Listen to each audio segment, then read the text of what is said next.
What is up, ladies and gentlemen? Welcome back to the Twin Branches podcast. I am Connor, and with us, as always, is our boy Tyler. What up, what up? And today we are going to be covering offerings in general. How we go about the practice, how we do's and don'ts for the most part, just for people just getting into the faith or people just have questions or aren't familiar with it. We just want to kind of explain what that looks like in our daily practice and how it can maybe help you or benefit you. All right, guys, I just want to say real quick that there is a little bit of a trigger warning for this video.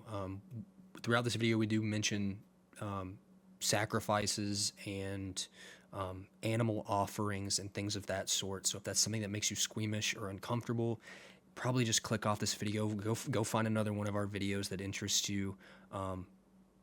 If you do stick around to the end, thank you very much. We do appreciate it. Consider hitting that like button and that subscribe button. Kick back, relax, enjoy the rest of the video. Definitely not saying that there's one way in the highway, but this is just some of the shit that we do. Absolutely. Because even historically, there was not ever one set way to do anything. Yep. So, so right off the bat, let's talk about our altar space. I think that's kind of a good foundation, a good starting point. If you, I don't know if you have an altar, how you have it set up or what, but if you just kind of want to go through that for everybody. Yeah, buddy. So I do have an altar set up. It's changed many times over the years. I've recently just moved out to a homestead property that I'm starting up this year, so it in itself has kind of reflected that a lot. I think the last episode that we were doing introductions on, I kind of touched base on it a little bit. And in that episode, which I recommend you go back and watch because we're some funny fuckers. Yeah, of course. But in that episode, I kind of talked about how I had a death experience, and that's what brought me into paganism and kind of bringing my spirituality back that way. Well, my altar shows that. I have a side that I cater more towards death experience and another side that's catered more towards my life experience. So for me, obviously, I used to have a background as a carpenter or woodworker, so I hand carved a lot of my idols. So most of my patron takes up the center back half of my altar. I have a very small cauldron, which we'll get into a little bit more detail of what about to do with that when we talk about cleansing. But this cauldron sits in the center, and I actually have a metal snake that bites its own tail, kind of representing Jormungandr for me, and it sits around that cauldron. And I actually have a necklace, one of the first necklaces that I made myself when I was first starting to practice. I made the sun wheel out of wood. And so I have that in the center of where that snake is coiled up around. It's more of a representation of Midgard, where we live here, and then the full circle of life, of course. But to either side, on my right-hand side, I have obviously assorted crystals, some geodes, some of these things that I would use with rituals and other divination. I kind of have them segregated to each deity. So I have my deities, in which go back to the first episode. We cover my Patreon. You can cover that again. You can 100% cover that. Can? Okay, cool. Yeah, 100%. So my 5 deities that I typically come to when I need to: Thor, Freyr, Freya, Skardi, and oh, good lord! I'm forgetting my. Let me go. Turn around. Fenrir. It's Fenrir. Oh yeah, Fenrir. I don't have an idol out for him specifically because that's more of a entity, but he's not on my altar, and I don't have a spot for him on my altar either. My altar is for the gods directly. However, so I have them kind of stacked on top of each other, like the old card or the old solo cup game that kids used to play back in the day, where they'll take it up and then they'll try to take the cups down real quick. Yeah, the I cup could- stacking. I could be labeling my age right now, but anyways, I have them kind of stacked up like that in order of who I kind of speak to the most. And on the right hand side, I have everything from the slate rock things I've found in ritual spaces. Like I have a hoof over in the wilderness that I typically frequent when I hold celebrations and bloats. Um, and I have crystals. I have like a half a geode. I have handwritten staves or like bones for casting lots. And I also have lots themselves that I keep on that side. On the left hand side, it's more catered towards my Vanir gods. So I have everything from bones of all sorts of different animals, ethically sourced, of course. I'm not out here just, you know, killing animals to take their bones. But a lot of these bones that I have, I've used for ritual purposes, like the toes off of deers. I have rattles that I can tie to my wrist, my ankles as I'm doing a ritual. I can use this to move ways and to kind of let that embody the spirit of that animal and kind of evoke death into whatever situation that I am doing. A lot of I people think that's a think- bad thing, and it's icky, but I clean them, of course. They're all bleached, and I do use all of these things to kind of evoke a certain entity or a certain in a certain moment, depending on what it is I'm trying to do. And I also, to of course, in the cauldron, I have witch's black salt, regular salts. I've got oh, this is what I use for casting bones. I've done it a couple of times for Connor before, so he's kind of familiar with how that is. But Yeah. it's kind of like a centerpiece where I will use when I'm smudging or preparing something for an offering, for say, so like incense and stuff. But the final thing I have on the left hand side is I actually have I have skin, like actual deer skin from the deer, and wolf skin as well. I have a pelt that I can wear from time to time, hence the representation of Fenrir. But I obviously that is not on my altar. I don't want to bring that with the Aesir gods, and I heavily emphasize on that is some gods and goddesses don't mix very well. That's like trying to put an idol of Fenrir and Odin on the same altar. You're bound to have chaos in your life constantly. Yeah, Would Yeah. not recommend that. that makes a lot of sense. Yeah, but other than that, just I kind of prettified it. Like I have an altar cloth that has the sun wheel and everything on it too. But Connor, I'll let you take away. What's your altar looking like? What you got going on? Before I get there, I want to kind of cover one thing that you said when you were explaining that. You were talking about sort of like the rituals where you will sort of like attach the rattles or bones to you.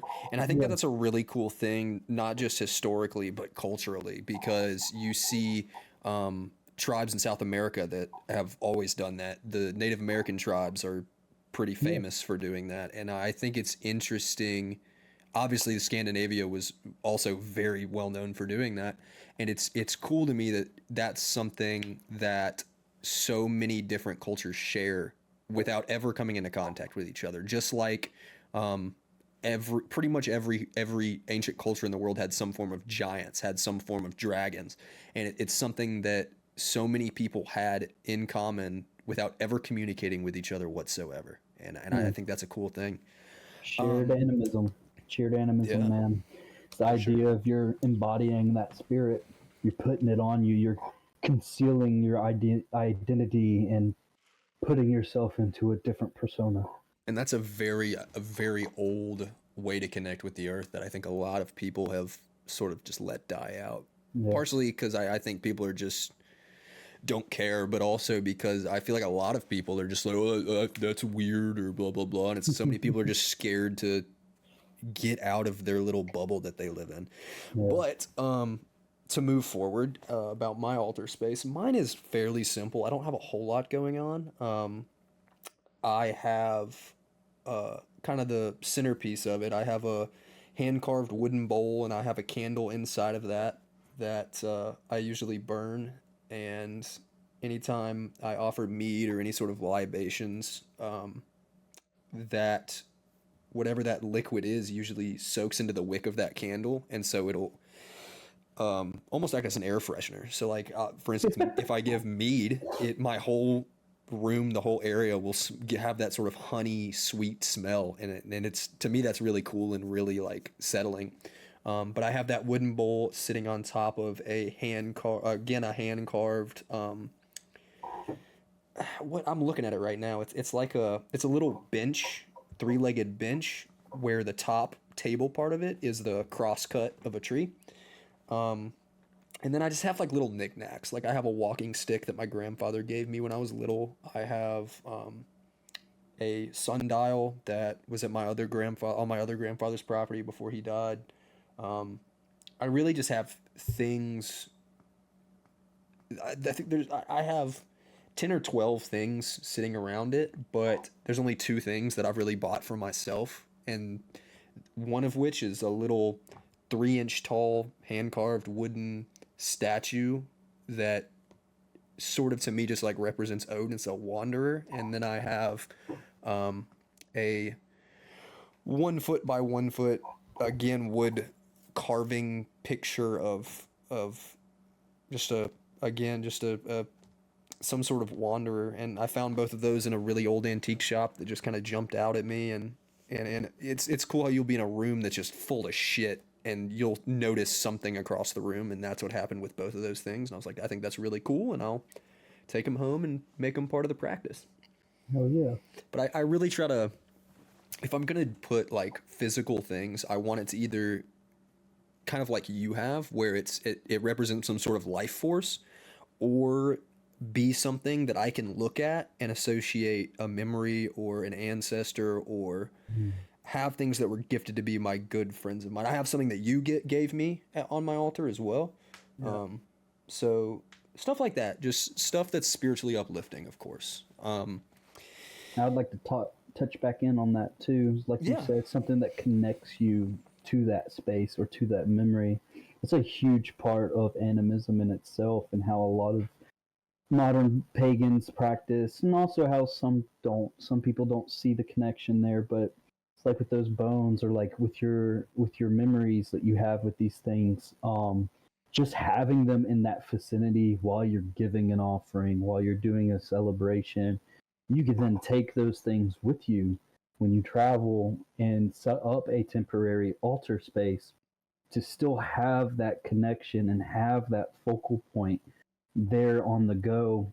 It's like with my bones and the rattles, man. It's a way of me bringing my altar with me when I'm out there in the woods doing my thing. It makes the connection more potent. Yeah, I definitely agree with that. Hell yeah. And then I guess going from the altar space, let's go into sort of the cleansing or like preparation for an offering, and I'll let you cover this. Yeah. So, like everything in life, there's multiple ways of skinning the cat. Some people like to smudge. I personally, I do smudge. And there's a lot of people out there on the internet that will tell you, cultural appropriation, that's for the Native Americans, this, that, and the other. Sure, I get that. But also in the same time, these peoples were very open with other, I wouldn't say necessarily religions, because, Christianity kind of, anyway. Right. They kind of was really open about Yeah. sharing their ideology and their philosophy with the world around them. So I do smudge. I have sage bundles that I'll burn, and it sounds weird. I actually have a cap of a skull, and I will use that cap to kind of waft this smudge everywhere. And I go to every corner of my house, every door frame, every door seal, any entry, exit point, any place that might hold or bring in or welcome any kind of other unwanted spirits. I'll typically go to all these parts of the house while I'm wafting it, and I have my own little thing that I say, and it goes like, if you are not welcomed, if you are not here to better me, if you're not here to support me or love me, if you're here to do harm spiritually and physically, you are no longer welcomed in this presence. You may flee now or forever hold your peace, sort of say. And physically saying something, whether you know another language or if you're like me, like I've spent many years to try to understand more Scandinavian language so that I can better evoke those spirits and scare those spirits. Because the idea of animism is a lot of times is you actually are scaring these entities away. This is you saying, if you do not leave this present, if you don't leave this area presently, there will be retribution. There will be something that I will do to make you leave and keep you gone. It's also a time where I would say, if you are of love and light, if you are here to support, uplift, and bring me closer to the gods or spirits or ancestors, what have you, whoever it is you're evoking, you can invite them. I will be will warn on inviting spirits like that. If you don't have the means or the know-how of cleansing your space and keeping that space cleansed, and you don't do it regularly, as you go in and out of your house, you will bring unwanted spirits. You'll bring unwanted entities into your own persona in your own life, and they will follow you. I know it sounds very woo, and some people think it's not that big of a deal. It's just like the old tradition of holding the door open for a few seconds as you come into the house to let room for your Fugia to come in, which is translates to your followers, is your guardian spirit. Even your car doors, for say, like, this is some of the things that I would do in my day to day life. I let the door open just a little longer to let that spirit in. Once that door's shut, just like anything you've heard with, vampires, if you're not welcomed in the house, they won't come into the house. Yes, that's true. But if you do have an open door, you're letting these things into the house. And that's also why I have wards. I have wards at every door in my house. I have little things like the broom we talked about on the first introduction episode, outside by the front door.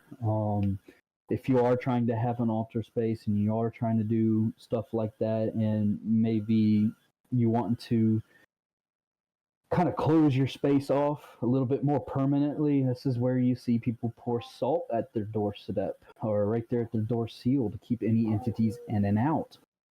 Um, However, I don't like the feeling of trapping welcomed entities into the home. So you won't see me salt door frames. If I'm salting door frames, it means I have a bigger problem and I haven't been able to really deal with it. Because it'll also work with your Flugia. Your Flugia would not come into the door if you have wards like that hanging on. But a lot of my wards, I have it to where, and this is either by staves or just by written language. Words are magic in themselves. They'll have a space where I will say, this is very loosely, but it'd be like, my guardian spirit is welcomed anywhere that I may go. Anything other than is not allowed unless evoked. Um, so there is kind of like a fine line. It's really gray area when it comes to wards like that. It's another reason why I don't let people touch my wards. A lot of my wards do contain my blood in them, and I don't want to taint that ward from somebody else touching them. And that's just me. That's how I do my own thing. But I also give a moment after I've smudged the house. I'll put the sage bundle back into my cauldron. This is where I gather all of my ash. It's where I gather the salts. It's where I gather all these things that I do in every ritual. Because when I do read bones, I will use that to lay out on the ground or on a table, some surface. I use that to make an area that I cast the bones in. And just like the bones that I have on the altar, um, it's a way of traveling with that sacred spot in my house to connect me to the spirits and to evoke spirits and their knowledge of what is to be or what isn't to be. It's more practice like the Norns, the three seamstress of fate and destiny. It's the same idea that I'd keep a bowstring or like a little, not necessarily dental floss, but like a fish string, some kind of string of something, and I leave it in the cauldron, and it's to help evoke these entities so that when I do this divination, I have a better understanding and connection with these things in life, because life is complicated, and so can be reading divination, where that's tarot cards, casting lots, reading bones, reading tea leaves, or even watching the birds. A lot of these things kind of play in together, but when I do let that sage bundle smudge the rest of the way out in the coal, I burn the whole fucking thing, dude. Like, it looks like Snoop Dogg had just like hot the firehouse, dude. I don't play no games. Setting the smoke alarms off. Yeah, that's why I pull them off. But while I let it burn the rest of the way out, I'll meditate. I'll say nothing at all, and I wait for that smudge to stop, and then I'll light candles or light my incense as a focal point. Like a flame traditionally is a focal point to focus that kind of spiritual entity and or energy, excuse me, and to evoke an entity to a certain spot. Like in antiquity, this is where you'll see people have huge bonfires for like All Hallows Eve, or Yule, the Yule fire that stays lit for 12 days. Or the Salem witch trials. Oh god. Yeah, or the Salem witch trials, but I don't think they were trying to evoke anything other than just raw death and hatred. Yeah, unfortunately. Yeah. Well, let me ask So- you this. I think that I'm looking through my notes here because I've been making a few notes while you've been talking. I think that is sort of where we differ on a little bit. Is I feel like I'm more on the I don't want to say more on the spiritual side, and you're more like on the, I don't want to say magical side, but it's definitely more like obviously I'll do cleansings more so in the form of like meditation and clear my mind as far as what I let into my own mind. Mhm. But I definitely have a lot of that mentality of like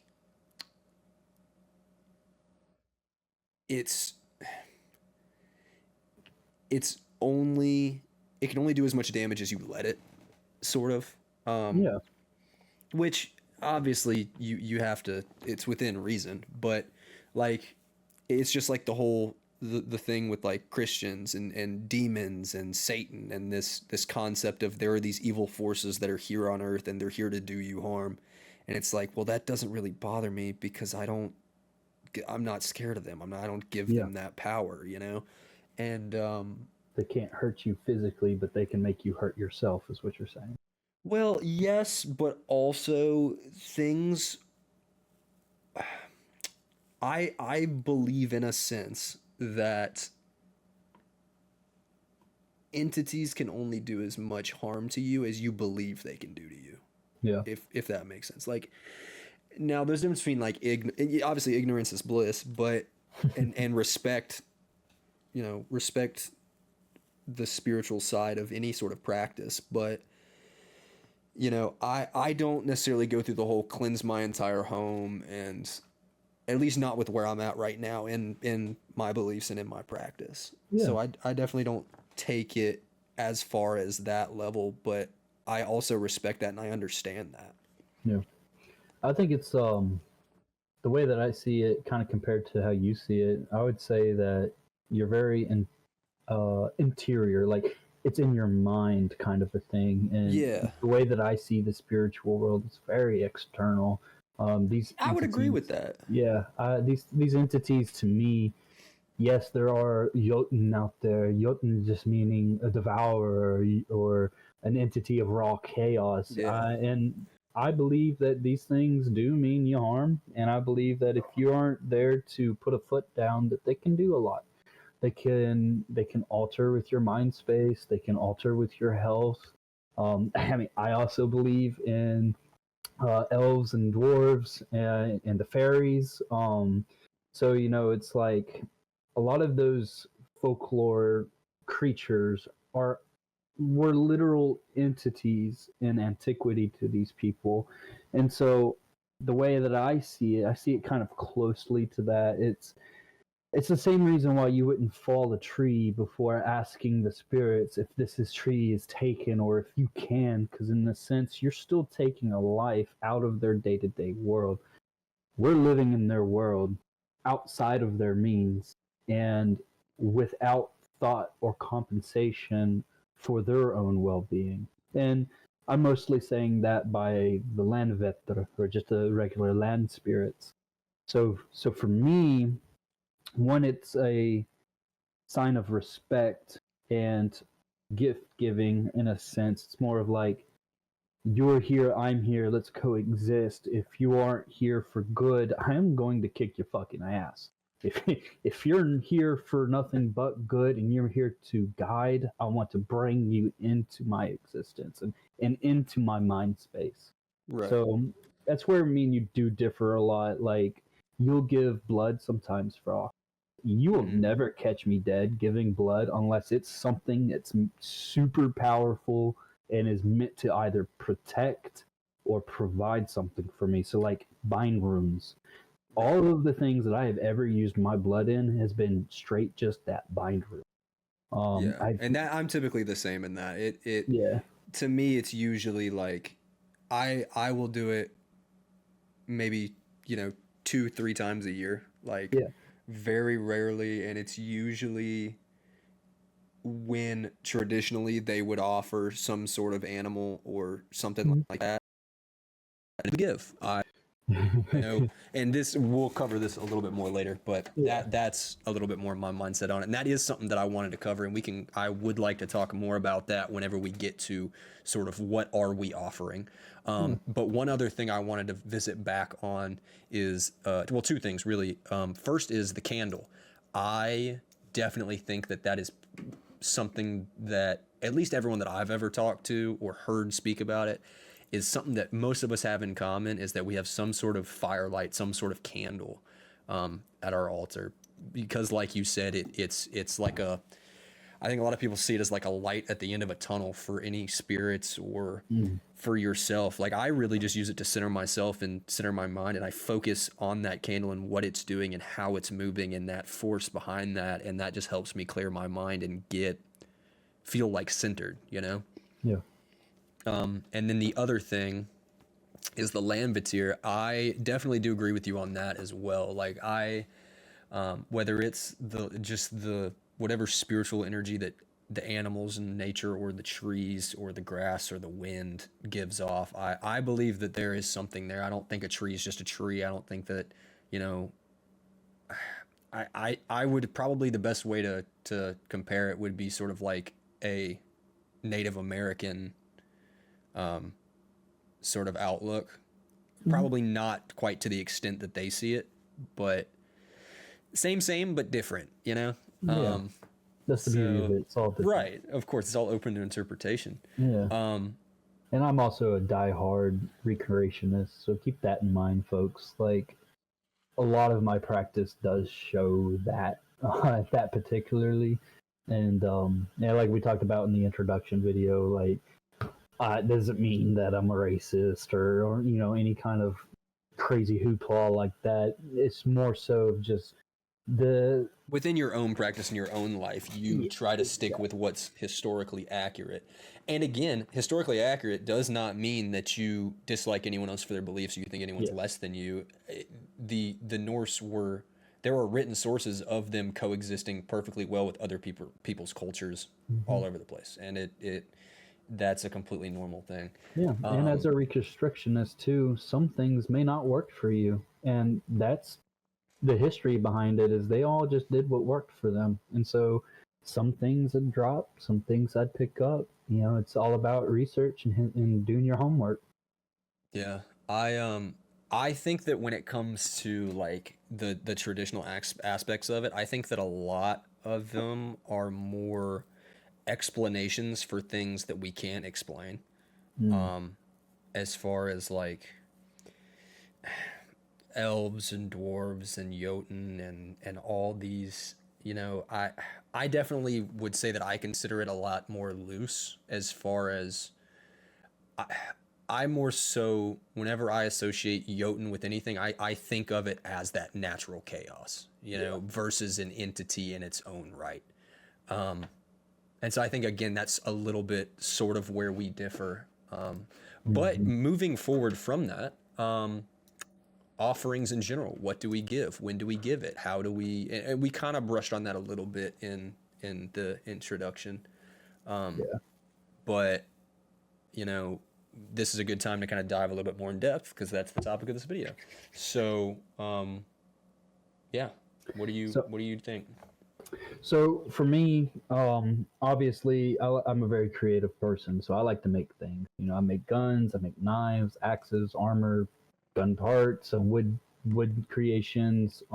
He's a gunsmith, by the way, for context. Yeah, I think we touched on that in my introduction as well. But Yeah, I just like to remind people for yeah, the yeah, yeah, yeah. There guidelines you and go. stuff. This is what he does for a living. Yes, it's what I do for a living, all legal under an FFL and SOT. Thank you, YouTube. So yeah, I do create a lot of things myself personally. I mean, I don't even have a TV in the house, so it's like any free time that I really get, either I'm spending it with you, Connor, or I'm making something. And Right. so my my offerings vary from homegrown goods to actual inanimate objects, knives, tools, personal belongings like some kind of clothing or jewelry.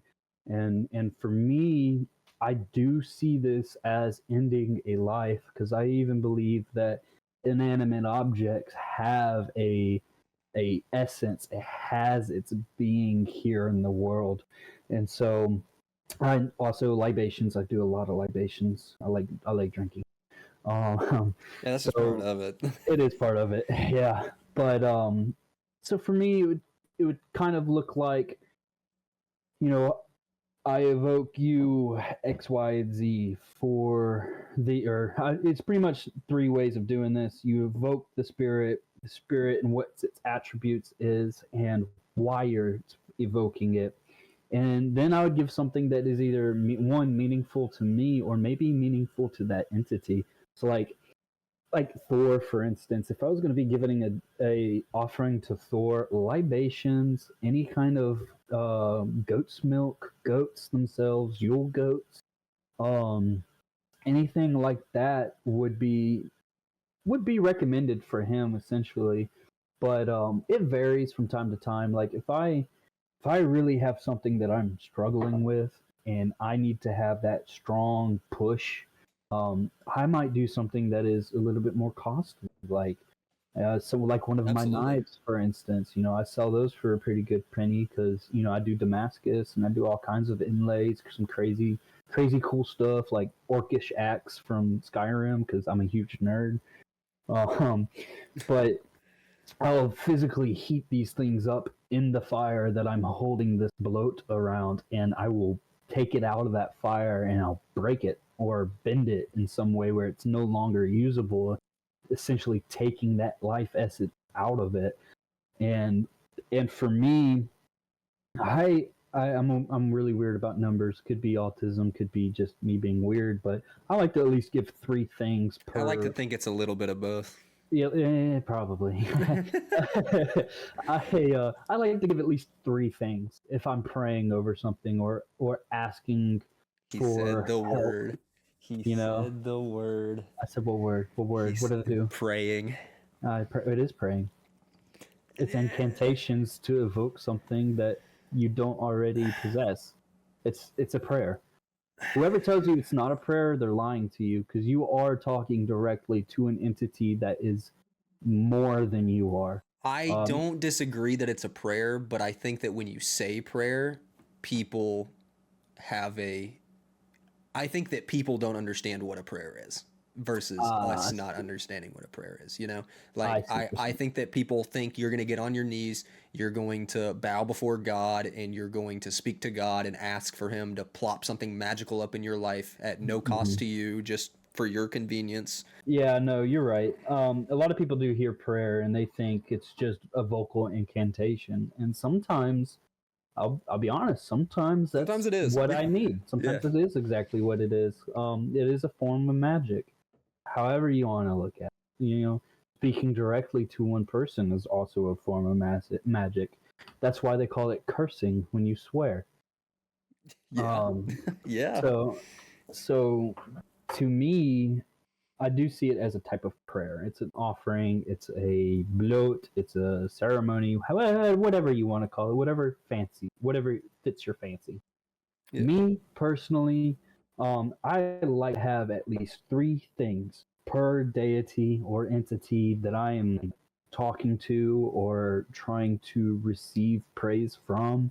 And it's because one, evoke, two, the attributes of whatever spirit and the reason to why. But in between these, I like to spread it out with the offering itself. So as I'm evoking the name, I might be pouring libations, and as I'm giving, it's like for instance, if I was going to be praying to Thor, praying again, if I want to give an offering to Thor, Thor, the mighty god of Midgard, the protector, the entity that stays and gives help to those who are in need. And as I'm saying this, I'm pouring a drink out in my bowl or over a fire. And as I'm going through, what his attributes are, I may be grabbing some kind of goat, goat milk, goat cheese, something to connect him with his two goats that he has. And I would say that as I'm giving it to him. And then as I'm giving my last final verbal part of it, I need an ounce of strength. I need that raw push, that power to overcome the obstacles that I need to come. That's when I'll give my more meaningful, whether that's something expensive, whether that's something that I've created myself. I kind of like to start it off as an offering just for the the Evocation. There you go. evocation, and then an offering for his attributes and what it does to the world and to me here for just giving thanks for those two things. And then obviously the offering for what it is that I need and what it is that he could help me with. It's not like you're trying to put a quarter in a jukebox. You press your buttons and now you're, listening to Boot Scoot Boogie. It ain't like that. But in a sense, this is like you're giving him this gift because of. And so to me, it makes sense as I'm going through this kind of guideline, air quotes, very loosely. It's just more of a proper way of doing it. Yeah. I feel it's necessary. And that's just me. Some people have only one offering, and there's nothing wrong with doing that. Yeah. Do the evocation and give that intention and then give your offering. That's totally fine. And I I've think done that myself too, but for sure. I guess I'm just a little overkill when it comes to it. Well, I mean, I think at the end of the day, and that's part of why I wanted to start this podcast, is to just explain the way that we do things and hear the way that other people do things. And hopefully they might learn something, we might learn something. But either way, it's going to strengthen everyone's beliefs. Whether you're a Christian and you want to talk to us and share experiences and share your religion with our religion, one of two things are going to happen. You're either going to become more deeply rooted in your faith, great, or you're going to sit there and I may question something or you may question something, which at the end of the day is just going to strengthen our spirituality, which I think is a beautiful thing. And but everyone's going to do stuff differently. And I think that's a really beautiful thing. And like you said, it could be something as simple as just going outside on a beautiful day, sitting down and just talking to the gods, like, or talking to the spirits, or talking to nature, or talking to yourself. Like, Yeah. just that. Roll around in the mud. Right. Yeah. For sure. So as far as, is there anything else you wanted to add to that? No, all I was going to say, I was going to ask you, what was your takeaways, and what are some of the things that you would give? So, I kind of talked on this earlier, but for me, it's more of like um, a mental thing, I guess. Like, obviously, I do the um, invocations and all that, but I tend to try and really meditate and just clear my mind and, focus on whoever I'm speaking with or whatever I'm asking for, whatever the goal of this is, because I think that I think that historically, um, it was, I don't want to say rare, but it was uncommon to invoke the gods not for a reason, not to ask for something. As far as giving something to the gods, it's not like the Vikings TV show where they just cut a goat's head off and we're like, for Thor, like, Good harvest. right. Well, I'm just saying, like, whether it was for a good harvest or for um your family or for anything, like, it was always for something. And I think that that's a one of the big differences between paganism and Christianity is you could give one offering a year, you could give an offering every 5 years and still be deeply rooted in your faith. Whereas in Christianity, I think you're more so encouraged to, you know, traditionally, you watch an old movie, what do? They pray before bed every night. You pray before dinner. You pray before church. You pray when you wake up. Like, I think that's a really big, one of the key differences between Christianity and paganism. But back to what I was talking about, I really try and just clear my mind, and I usually will light my candle, and I will, as I'm clearing my mind, I'll look around at my altar and all the things on it, and think on each thing, whether it's, the things that my ancestors have given me, the things that my friends that are my family have given me, you know, things that have meaning behind them and what that meaning is. And I do a lot of mead. I offer a ton of mead. That is like, I know it's lazy, but that's kind of the go to for most things, because most of the things that I am asking for are usually minor things. Like, not minor in the sense of like, I really hope that I I don't know, man. Like, I hope they win the ball game this weekend. Like, not minor shit like that, but it's things that I don't know. It's more of like I give a lot of thanks as well.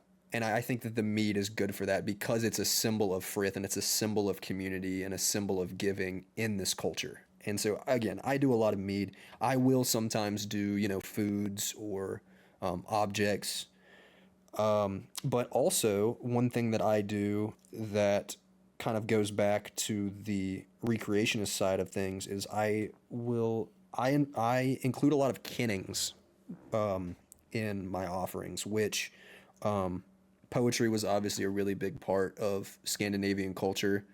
And you can look at the Poetic Edda, the Prose Edda. They were written by a Christian for Christians to help them understand what poetry composition looked like during the pagan era of Scandinavia. And so,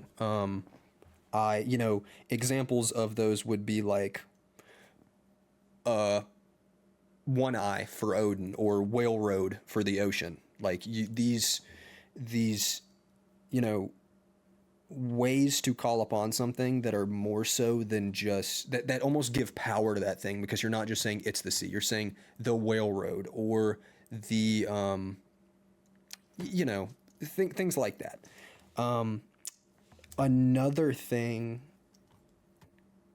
I usually will do is sometimes I'll listen to music beforehand just to help me clear my mind and help me, I like stuff with the like binaural beats, to kind of focus your heart rate, focus your breathing, clear your mind.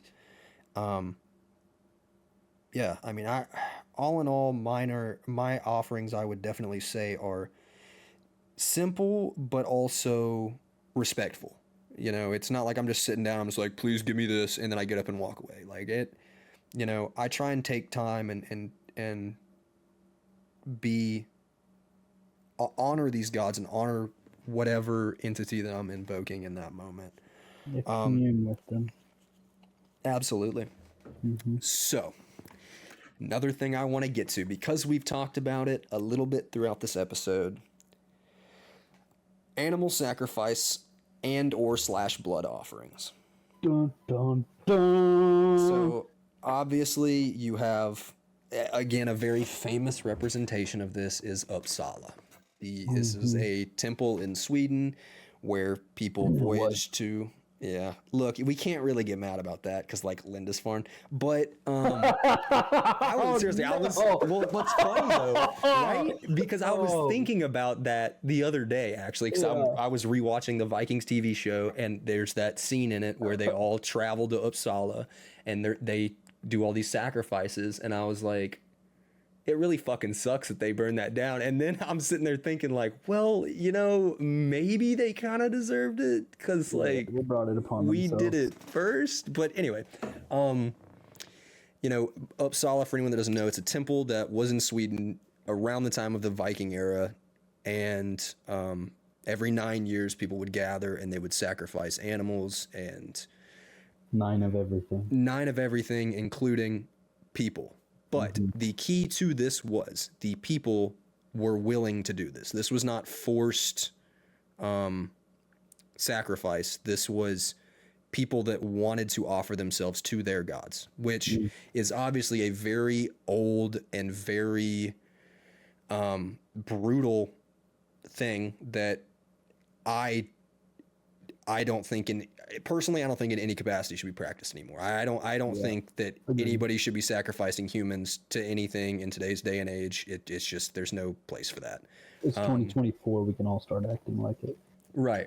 Now, when it comes to animals, I think that me and you may have a different outlook on it, but as far as my outlook goes, I will not give something that I hunt or give an animal that is not mine to give, because in my opinion, an animal that's out in nature living its own life, you know, that has its own purpose, that has its own life force to it, is not mine to sacrifice. Now, if I had a homestead like you, if I had a farm, if I had goats that I raised as babies and fed every day and took care of, and I sacrificed that to my God, I don't think there's anything wrong with that.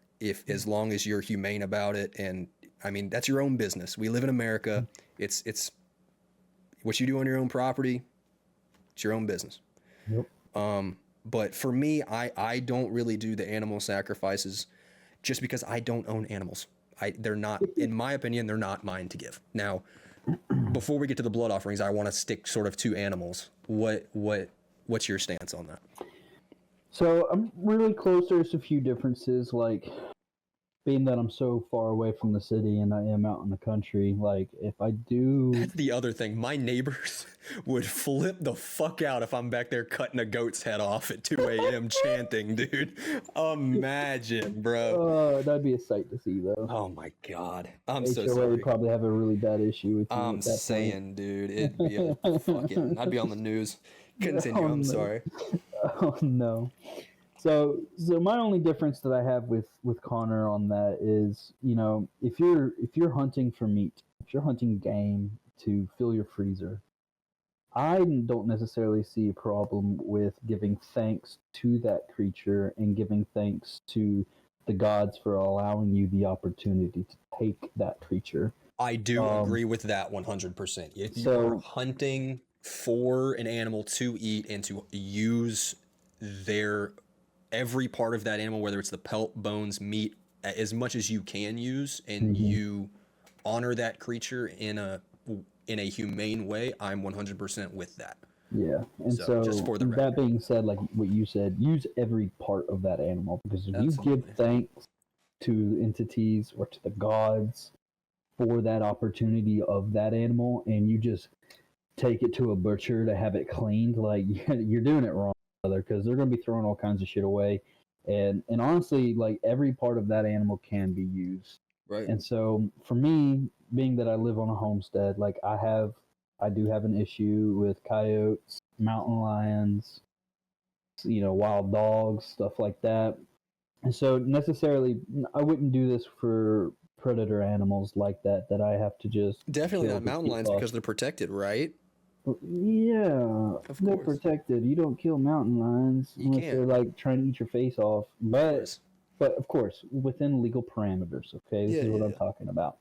Um, with all of this being said, predatory animals I probably wouldn't do so much, but you still use every bit of that animal. At least that's how I was raised. If you kill it, you eat it, and you use everything that you can out of it. I think that's a Southern American mentality for the most part. Yeah, yeah, for the most part. I know a lot of that is too, but when it comes down to livestock, like I do have a homestead out here. I do grow. I do have animals, and so when people start seeing this idea of sacrificing animals to the gods, they have this bad connotation to it, and being that you take this animal and you put it on this high rock, which you technically do, and then you bleed it out. I don't bleed my animal.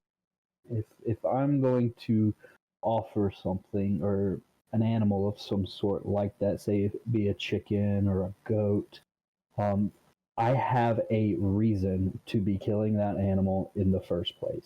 I either have company over who's participating in this bloat, or I am taking this animal and I'm going to fill my freezer with it. And what a lot of people think, especially when they see Vikings, Valhalla, or the Last Kingdom, and they see these sacrifices of these animals, they think that we're It's this brutal, praying. savage, Exactly, it's not like that. it's a man. solemn It's a very solemn connection thing. to that animal in a sense, Exactly. So how I go about that is I have a celebration for that animal. It's not like I am directly giving it to the gods, yes, but I'm celebrating the life and the memories that I have with that animal. And I allow all the participants who may be there for the feast to adorn that animal with flowers, with golden paint, glitters, to pray over that animal, to give intention for it. And a big thing for me is if you do anything in that sense to the god for the gods, you don't break or disembody any parts of that animal via the bones is what I'm talking about. So for me, I would do something quick, something to the back of the head, um, that doesn't necessarily break any bones, and it lights out. Nothing, no suffering, no having to hold it down, no filling bowls. Which yes, I do that practice because adorning these idols with them is a practice of sharing that life force with the participants and with the gods themselves. And so for me, I do that afterwards when I'm cleaning the animal. And the whole time that I am cleaning that animal out, we're then still giving praise to that animal and to the bounty that it's given me and the people around. That it's going to nurture us, it's going to give us substance, it's going to fill our bellies with joy and holly. Um, so, so for me, this is not something that's done every time. It's not done all the time at all. My animals, I love my animals. I name all of my animals. I love my animals. I love my animals. I don't want PETA to hear this and think that I'm some nasty monster because They will, but what they can you will. fucking do? But this is the nature of life. I'm Right. giving this animal a way out that it would not get in the wild. I am Absolutely. giving him an opportunity to have peace and to find that natural serenity of leaving this world. And so the way that I do it is, I feed the animal. I give the animal praises by touching it. Everybody has a moment to thank the animal. The animal has one last fiesta. at the end of the day. And for me, it's a very powerful moment. It's a very meaningful thing to do, and so this is not done lightly. I would have to have some kind of a very important, strong reason to be doing this. And this doesn't mean that every time that I kill an animal for slaughter, that I pray over it like this or give it as an offering. Sometimes you just got to go out there and wring the neck of a chicken just to put something in your belly for the night. Catch my drift?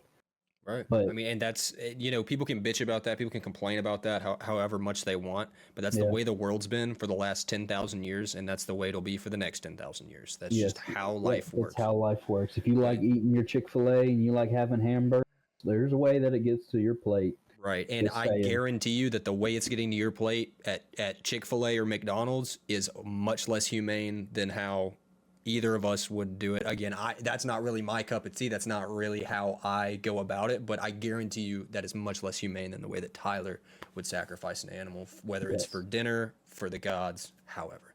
Now, we are getting sort of close to the hour mark here. So there's two more topics that I want to kind of talk on just really quick. Blood offerings in general. Kind of very taboo here.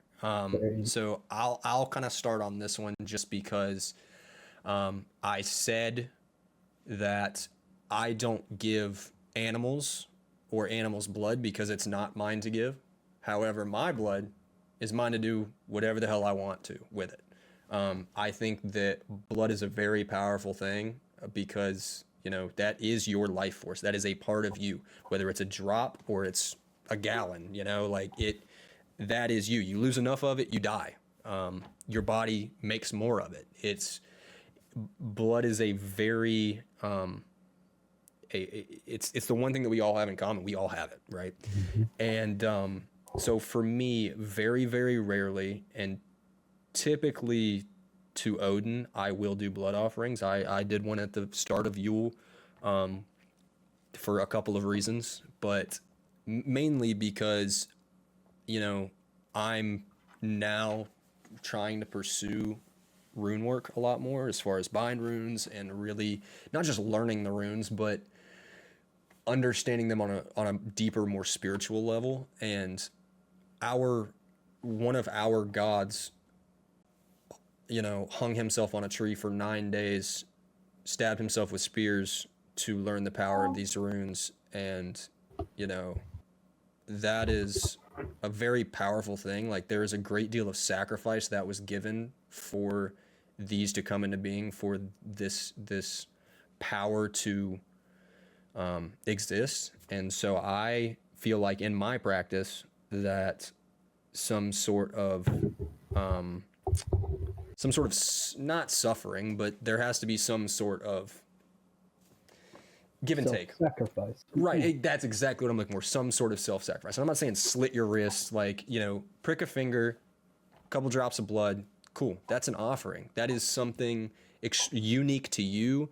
And it's honestly, in my book, it's one of the most powerful things you can give. Now, this is a, once, twice a year type thing. I wouldn't even say this was the first time I've done it in almost 5 years of practicing paganism, and so this isn't, it's not, people make this out to be a much bigger deal than it is, and it's but end of the day, that is the one thing that I do have to give, so I will give it. Tyler? So this is where Connor and I differ. I do not give my own blood for any kind of offering. Not that it's a bad thing, of course. Not that we all have different opinions on things. That's yeah, the we beauty all of it. do. That yeah, I agree. That is the beauty of paganism. For me, a blood offering I would give in these moments where I am sacrificing an animal. That's where I'll say I will, as I'm cleaning the animal, I will accumulate its life force, and I will give that as a thing to not embody, but endure these idols or my figures or even just my space of prayer, typically with a branch. typically, yes, kind of like you see in Vikings, kind of spraying some on across the sacrificial rock, across the gods themselves, if you have a figure for them. The way that I see blood offerings is it, blood offering to me is a symbol of the passing of life into death. And so that's where I was saying before, like, I'll put my life force in wards or in things that I want to make to embody a power for myself. I put my life essence in that thing to essentially tag it to me for the rest of my life, which is a very potent and very dangerous thing to do if you don't know what you're doing. Don't It's also go very online. powerful, though. It is very, very powerful. And don't go online thinking, oh, I'm going to find some sigils and shit and I'm going to carve it into a wood and then cut my hand and put it on. Like, no. If you're going to do it, you do it yourself. And I highly recommend you at least have 2 or 3 years of just raw practice with the runes, bind runes, and practicing with these things. Giving your blood force to sigils and bind runes is very potent, very powerful. Yes, we said that already. But in my offerings of blood, it typically involves another life being taken, and it's typically for a reason. So, like back to what I was saying, if I did slaughter an animal for food, I'm not necessarily going to save that blood and put it in a freezer and then thaw it when I want to do a blood offering. It doesn't work that way. In the moment where that blood is losing its heat, there is a spiritual connection between that animal and the land of the dead. For me, I see it as a representation of life and the traversing into the spiritual. So my blood offerings look a lot different than what Connor's does. You'll also never see me allow anybody else to put their blood in an altar or into any kind of spiritual space of mine if it does not involve death. There is a heavy emphasis in this culture, in antiquity, not today, but in this culture, that the understanding of crossing that threshold is the most significant thing that any being in this world could possibly do. It's something that passes on even long after you're gone. Like your great grandparents, if you have fond memories of them, like I do, my great grandfather fought in World War II. He was a war hero in Okinawa and in Pearl Harbor. So that will travel on in my life, and I will tell stories to my children of his victories and his triumph and his glory. So to me, it's a lot more mystical and what the hell you call it, metaphysical representation of that life. So I think that's where me and Connor differ a lot on that. Yeah. Not that either one of us is right or either one of us is wrong. Like he said before, I see it a lot more externally, this kind of spiritual realm and how it affects our day-to-day life. Yeah, for sure. Now, I'm going to mark the time down here because we might just cut this whole thing out if we get fucking off the rails with this. But I'm going to start this back up to where I can edit it. Our final topic, cringe pagans. In the I don't want to say the gathering side of it, because once you start doing gatherings, there will always be problems. Like you have said for years, you put enough pagans together, something's going to go wrong. This is obviously a practice that is designed to be done on your own time, by yourself, in your own space, and make your own connections. And it's there aren't denominations like there are Christianity. You can't just shove a bunch of Southern Baptist heathens together and expect them to act right, because they're not going to.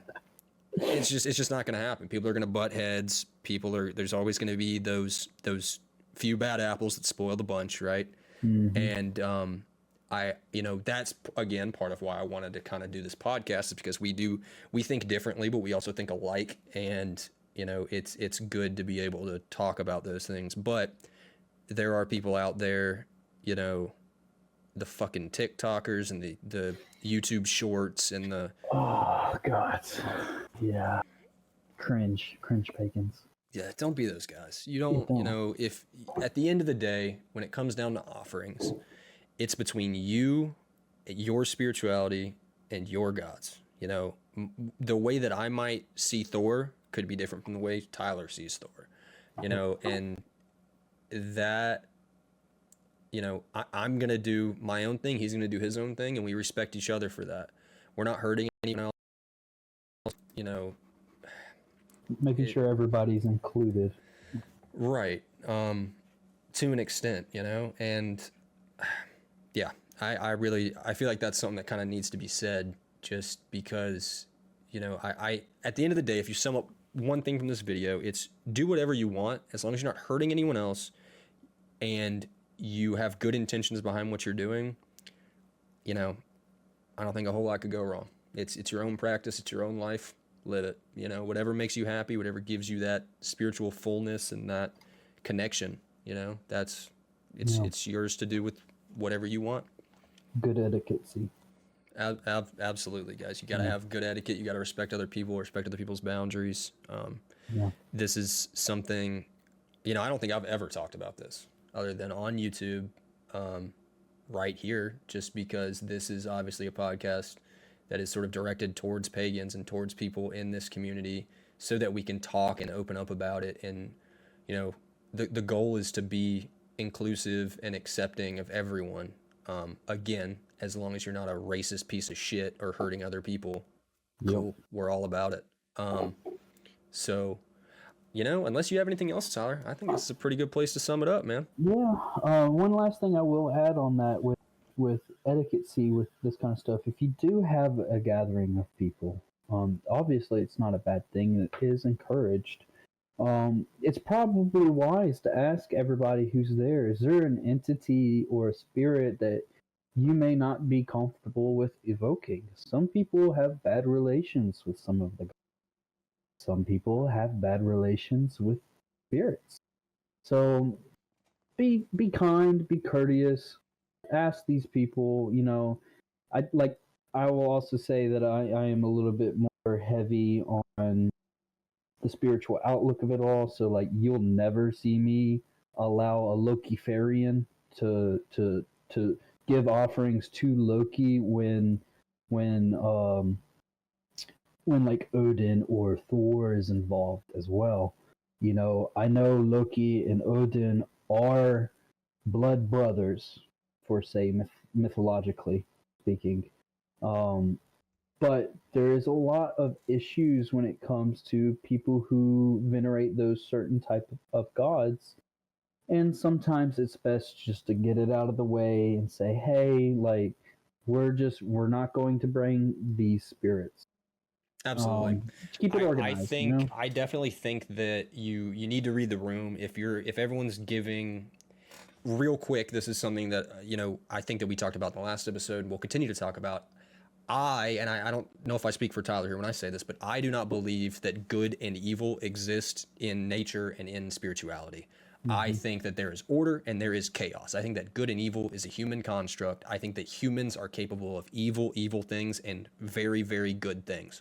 But I don't think that a bear killing a deer is evil. I think that that's a bear doing what it naturally does. I think to us that's chaos, but I think in nature and in the way the world works, that's order. And so, anytime you're invoking a god that is naturally on the order spectrum, but then you bring in an entity, whether it's Jormungandr or Fenrir or Loki, and you bring in that sort of chaos mixed with that, it's not always a good thing. But also that's sort of more also where I go into sort of my beliefs on it, which is, what is your outlook on it? Because, if those people were maybe invoking that spirit because of qualities of order, I think that Loki, while he is mostly a chaotic deity. I think there are certain aspects of order that are there.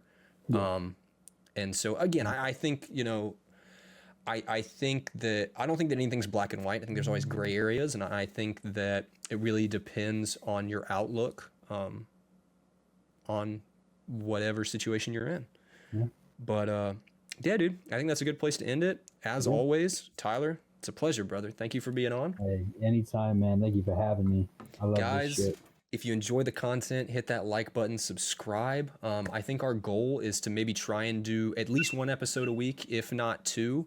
But yeah, I appreciate everyone for watching, and I will see y'all on the next one. Bye.